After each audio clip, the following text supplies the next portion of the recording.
आज यहां 40,000 से ज्यादा लाभार्थियों को पीएम आवास योजना के तहत पक्का घर भी मिला है। इन 40,000 परिवारों के जीवन में आज एक नई शुरुआत हुई है। धनतेरस से पहले, दिवाली से पहले और छठ पूजा से पहले अपने पक्के घर में गृह प्रवेश बहुत सौभाग्य से होता है। मैं इन परिवारों को बधाई देता हूं, शुभकामनाएं देता हूं। साथियों, आज का ये अवसर मेरे उन बेघर भाइयों बहनों को भरोसे देने का भी है। एक दिन उनको भी पक्का घर मिलेगा, ये मोदी की गारंटी है। हमारी सरकार ने पिछले 11 साल में 4 करोड़ से ज्यादा पक्के घर बनाकर गरीबों को दिए हैं। अब हम 3 करोड़ नए घर बनाने का काम कर रहे हैं। जब तक हर गरीब को पक्का घर नहीं मिल जाता, मोदी रुकने या थमने वाला नहीं है। पिछड़े को प्राथमिकता, गरीब की सेवा, यही मोदी का लक्ष्य है। साथियों, आज सर एम विश्वेश्वरैया जी की याद में हम इंजीनियर्स डे मनाते हैं। विकसित भारत, विकसित बिहार के निर्माण में इंजीनियर्स की बहुत बड़ी भूमिका है। मैं देश के सभी इंजीनियर्स को आज के दिन की बहुत बहुत बधाई देता हूं, अपनी शुभकामनाएं देता हूं। इंजीनियर्स का परिश्रम, उनका कौशल आज के इस कार्यक्रम में भी दिख रहा है। पूर्णिया एयरपोर्ट की टर्मिनल बिल्डिंग रिकॉर्ड 5 महीने से भी कम समय में बनाई गई है। आज इस टर्मिनल का लोकार्पण हुआ है। पहली कॉमर्शियल फ्लाइट को हरी झंडी भी दिखाई गई है और हमारे एविएशन मिनिस्टर श्रीमान नायडू जी भी हमारे बीच है। उनके लिए भी जरा ताली बजाइए। यहीं से हवाई जहाज उड़ा रहे हैं वो। नए एयरपोर्ट की वजह से अब पूर्णिया देश के एविएशन मैप पर आ गया है। अब देश के बड़े शहरों से, बड़े व्यापारिक केंद्रों से पूर्णिया और सीमांचल की सीधी कनेक्टिविटी होगी। साथियों, एनडीए सरकार द्वारा इस पूरे क्षेत्र को आधुनिक हाईटेक रेल सेवाओं से भी जोड़ा जा रहा है। आज भी मैंने वंदे भारत, अमृत भारत पैसेंजर ट्रेन को हरी झंडी दिखाई है। आज अररिया, गलगलिया नई रेल लाइन का उद्घाटन हुआ है। विक्रमशिला, कटरिया नई रेल का शिलान्यास भी किया गया है। साथियों, कुछ दिन पहले ही भारत सरकार ने एक और बड़ा निर्णय लिया है। Buxar Bhagalpur high speed corridor के मोकामा मुंगेर सेक्शन को मंजूरी दे दी है। इससे मुंगेर, जमालपुर, भागलपुर जैसे इंडस्ट्रियल हब को बहुत फायदा होगा। सरकार ने भागलपुर, दुमका, रामपुर हाट रेल लाइन के दोहरीकरण को भी मंजूरी दे दी है।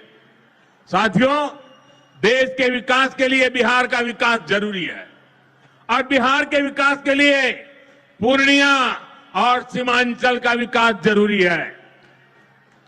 आरजेडी और कांग्रेस की सरकारों के कुशासन का बहुत बड़ा नुकसान इसी क्षेत्र को उठाना पड़ा है, लेकिन अब एनडीए सरकार स्थिति बदल रही है।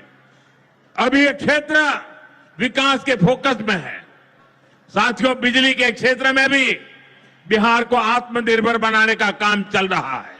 यहां भागलपुर की पीरपैंती में 2400 मेगावाट के थर्मल पावर प्रोजेक्ट का शिलान्यास किया गया है।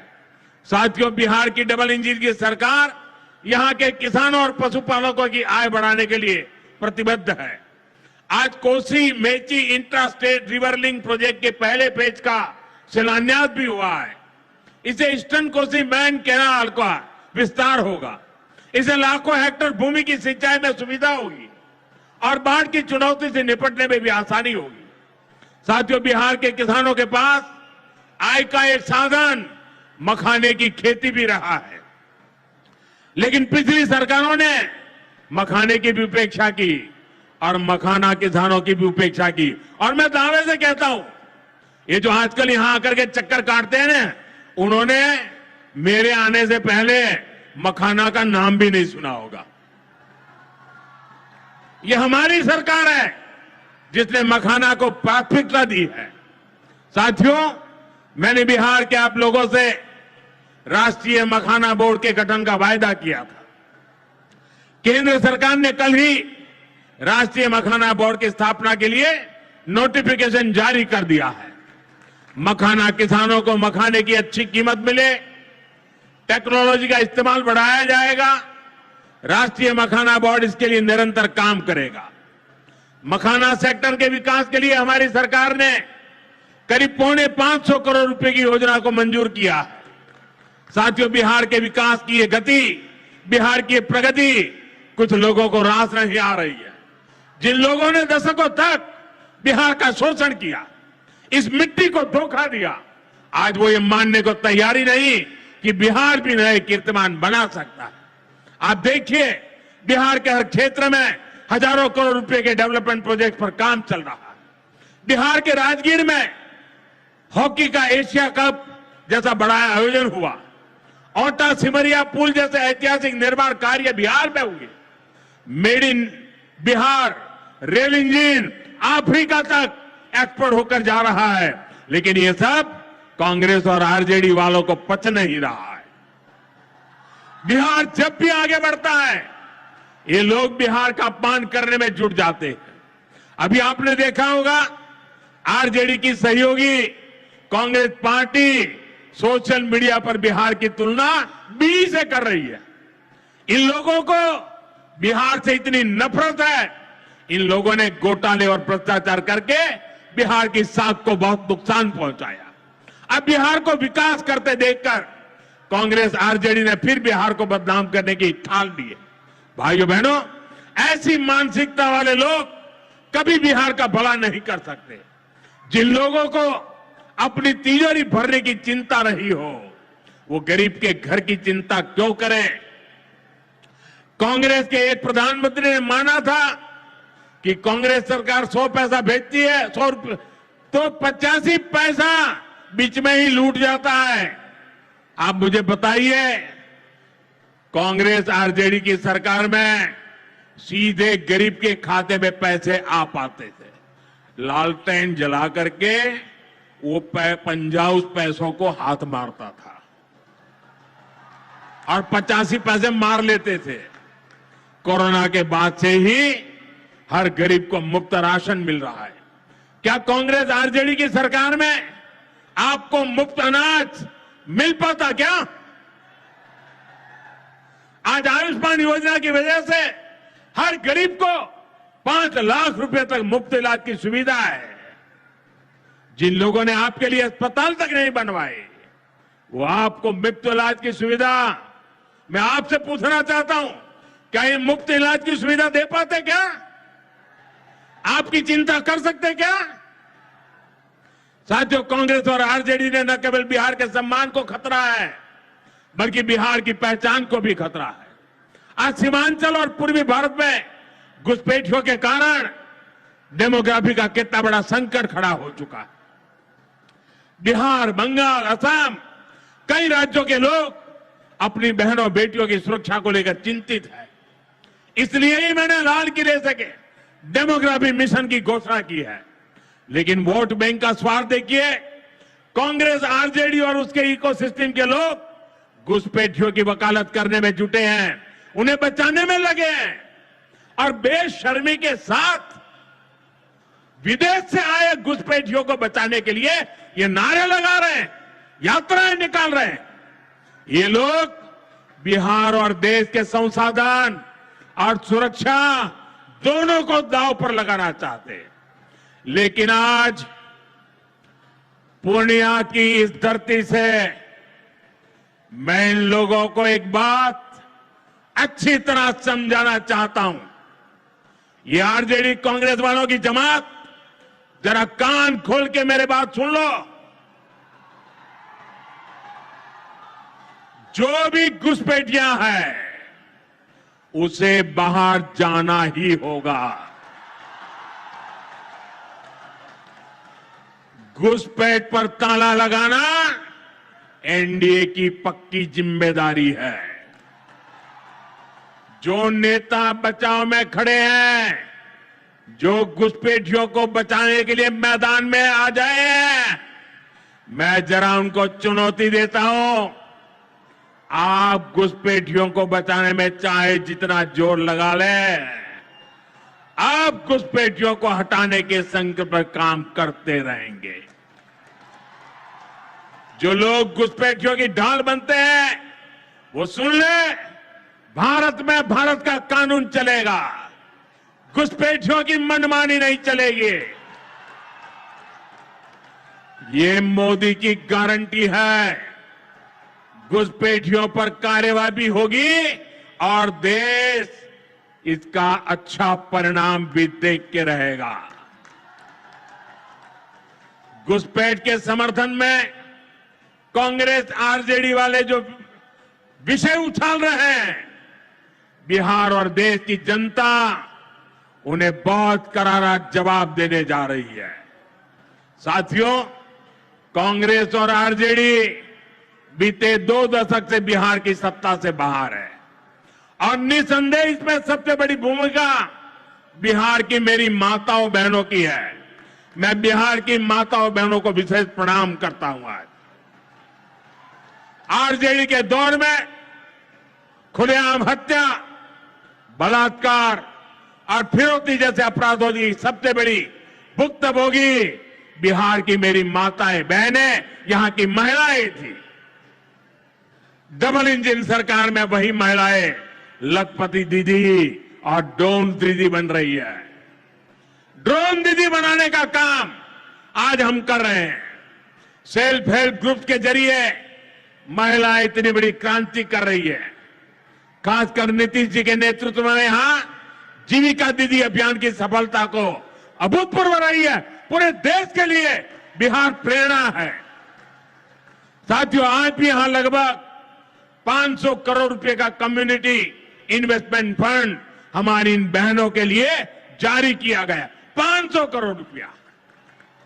ये राशि क्लस्टर लेवल फेडरेशन तक पहुंचेगी, जहां से गांव-गांव के स्वयं सहायता समूहों को ताकत मिलेगी। इससे महिलाओं का अपना सामर्थ्य बढ़ाने का अवसर मिलेगा। साथियों, आरजेडी और कांग्रेस के लिए सिर्फ अपने परिवार की चिंता ही सबसे बड़ा काम है। ये लोग कभी आपके परिवार की चिंता नहीं करेंगे, लेकिन मोदी के लिए आप सभी मोदी का परिवार है। और इसलिए मोदी कहता है, सबका साथ सबका विकास। और ये लोग क्या करते हैं? उनके परिवार का साथ और उनके परिवार का विकास। इसलिए भाइयों बहनों, मोदी आपके खर्च की चिंता करता है, आपके बचत की चिंता करता है। आने वाले दिनों में कई पर्व और त्योहार आने वाले हैं। इस बार दिवाली और छठ से पहले हमारी सरकार ने गरीब और मध्यम वर्ग के लिए एक बहुत बड़ा उपहार दिया है। आज 15 दिसंबर है। अब से ठीक हफ्ते बाद नवरात्र का पहला दिन आएगा और उसी दिन 22 सितंबर से देश में जीएसटी एकदम कम हो जाएगी। देश में आपकी रोजमर्रा की जरूरतों की ज्यादातर चीजों पर जीएसटी में बड़ी कमी की गई है। यहां आई मेरी माताओं बहनों, मैं खास तौर पर बताना चाहता हूं, जीएसटी कम होने से माताओं बहनों का रसोई का खर्च बहुत कम होने वाला है।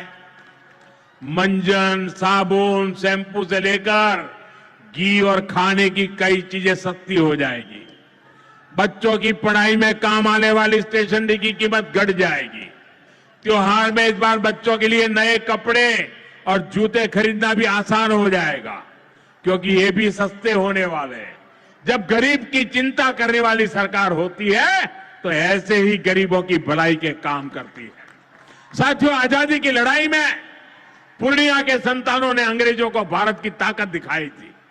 आज एक बार फिर ऑपरेशन सिंदूर में हमने देश की वही ताकत दुश्मन को दिखाई है। और इसकी रणनीति में पूर्णिया के जांबाज बेटे की भी बड़ी भूमिका रही है। देश की रक्षा हो या फिर देश का विकास, देश की इस प्रगति में बिहार की बहुत बड़ी भूमिका है। हमें बिहार के विकास अभियान को इसी तरह गति देनी है। मैं एक बार फिर सभी विकास परियोजनाओं के लिए बिहार के मेरे भाई बहनों को बहुत बहुत बधाई देता हूं। नीतीश जी के नेतृत्व का अभिनंदन करता हूं। आप सबको बहुत बहुत धन्यवाद करता हूं। मेरे साथ पूरी ताकत से बोलिए भारत माता की, भारत माता की, भारत माता की। बहुत बहुत धन्यवाद। जो भी पीछे जितने साथी हैं वो इधर आगे आ जाए, मंच के सामने आ जाए, तुरंत आ जाए। अभी हमारा कल तक बात हुआ था कि 2 बजे तक हम मीटिंग चलाएंगे, लेकिन अभी ऊपर से बहुत ज्यादा दबाव आ रहे हैं और आज हमारा प्रोग्राम अभी 1 बजे माने कि अभी 5 मिनट बचा है, एक खत्म करने के लिए पुलिस से आदेश आया है। एक तो हमारी जो हम बाकी जो साथी है यहाँ पे मंच पे भाषण देने के लिए उनसे हम माफी चाहते हैं। हम उनका नाम बुला ले, वो सारे कृपया मंच के सामने आ जाए। नाम बुला लो, उसका शायद नाम बुला लो। साथी सुखविंदर मान, इसको खत्म करना है 5 मिनट में। हाँ यार खत्म ही करना है ना। नहीं बोल के गई खत्म, बोलो बोलिए, हम करेंगे ना खत्म। सेंटर सरकार मुर्दाबाद, मुर्दाबाद, मुर्दाबाद। सेंटर सरकार मुर्दाबाद। बस मैं यही चाहूंगी भी हरियाणा ਦੀ तरह ਅਸੀਂ ਸੀਟੂ ਵਾਲੀਆਂ ਭੈਣਾਂ ਦੀ ਤਰ੍ਹਾਂ ਪੰਜਾਬ ਦੇ ਵਿੱਚ ਵੀ ਇਕਜੁੱਟ ਹੋਈਏ ਤਾਂ ਕਿ ਪੰਜਾਬ ਦੀ ਸਰਕਾਰ ਨੂੰ, ਭਗਵੰਤ ਮਾਨ ਸਰਕਾਰ ਨੂੰ ਝੁਕਦਾ ਕਰੀਏ। ਜੇਕਰ ਅਸੀਂ ਪੰਜਾਬ 'ਚ ਹਲੇ ਵੀ मतलब ਉਹ ਕਰਦੇ ਰਹੇ, ਰਾਜਨੀਤੀ ਕਰਦੇ ਰਹੇ, ਪੋਲਿਟਿਕਸ ਕਰਦੇ ਰਹੇ ਤਾਂ ਅਸੀਂ ਪੰਜਾਬ ਸਰਕਾਰ ਨੂੰ ਨਹੀਂ ਝੁਕਾ ਸਕਾਂਗੇ ਭਗਵੰਤ ਮਾਨ ਦੀ ਨੂੰ। ਜੇਕਰ ਚਾਹੁੰਦੇ ਹੋ ਤਾਂ ਸਾਰੀਆਂ ਫੈਡਰੇਸ਼ਨਾਂ ਇਕੱਠੀਆਂ ਹੋ ਕੇ ਸਰਕਾਰ ਨਾਲ ਲੜਾਈ ਲੜਨ। ਭਗਵੰਤ ਮਾਨ ਬੋਲੇ ਸੋ ਨਿਹਾਲ, आवाज दो।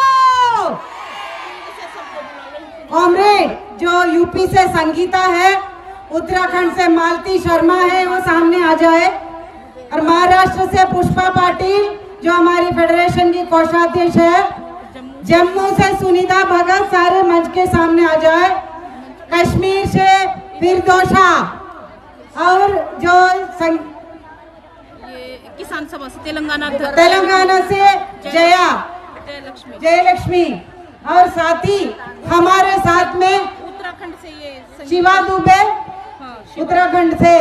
और साथियों कि हमारे बीच में